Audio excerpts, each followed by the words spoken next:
जरा वीडियो वेखियो। बदतमीज बेवकूफ एडा बंद दिमाग एदा इन्हू मैं गड्डी दा इंजन खोल पिछों डिग्गी खोल के कहंदा उस्ताद जी इंजन चोरी हो गया ते विच इंजन लिया ही नहीं सी असी की करिए इंजन पिछे हुंदा कि अगे हुंदा ही है अगे हुंदा ते गड्डी पुठी करके खिलारो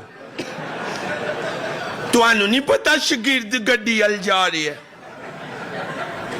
गड्डी पुठी खड़ी करिए तू नहीं उत्तों दी आ सकदा मैनू फेरा पवाना गड्डी ना पुठी करना तू मेरा उस्ताद है कि गड्डी दा उस्ताद है तू फेरा लाला तेरा की टायर पाटा है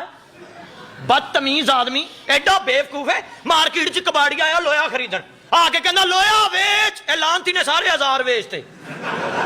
ते लोहे दे ही हुंदे ने होर प्लास्टिक दे हुंदे ने ए तोल के बेचण वाले महंगे आंदे ने वो केड़े महंगे 125 दे सारे विक गए हैं वेखी इन्ने दे गए सी खरीदण जा तैनू पता लगे किन्ने दे आउंदे ने ते ना खरीदो बेची जाओ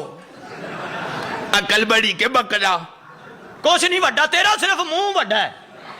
एडा वड्डा मुंह लैके वर्कशॉप च बह जांदा गाहक बाहरों वेख के कहंदा रश बहुत अगे चलने चलो आप सुक्का मुंह लैके बह जांदा गाहक कहंदा ओए उस्ताद बीमार है अगे चलने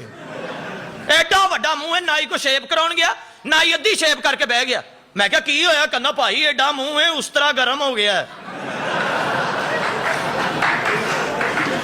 शेप कटान गया नाई कहंदा अगले साल आई हले मेरे ब्लेड ने बच्चा नहीं दिता ਇਹ ਸ਼ੇਪ ਕਰਾਉਣ ਜਾਵੇ ਤੇ ਨਾਈ ਆਪਣੀ ਬੀਵੀ ਨੂੰ ਕਹਿੰਦਾ ਅੱਛਾ ਭਲੀਏ ਮੈਂ ਚੱਲਾਂ ਸ਼ੇਪ ਕਰਨ ਮੈਨੂੰ ਪਤਾ ਨਹੀਂ 8 ਦਿਨ ਲੱਗਣੇ ਆ 10 ਦਿਨ ਲੱਗਣੇ ਆ ਤੂੰ ਬੱਚੇ ਲੈ ਕੇ ਤੇ ਅੰਮੀ ਵੱਲੋਂ ਹੋਇਆ ਹੈ ਇਹ ਸ਼ੇਪ ਕਰਾਉਣ ਜਾ ਨਾਈ ਕਹਿੰਦਾ ਸਾਰੇ ਭਰਾ ਇਕੱਠੇ ਆਇਆ ਕਰੋ ਤੁਸੀਂ ਕੀ ਮੂੰਹ ਦੀਆਂ ਫਾੜੀਆਂ ਕਰਕੇ ਫਿਰਨ ਡਏ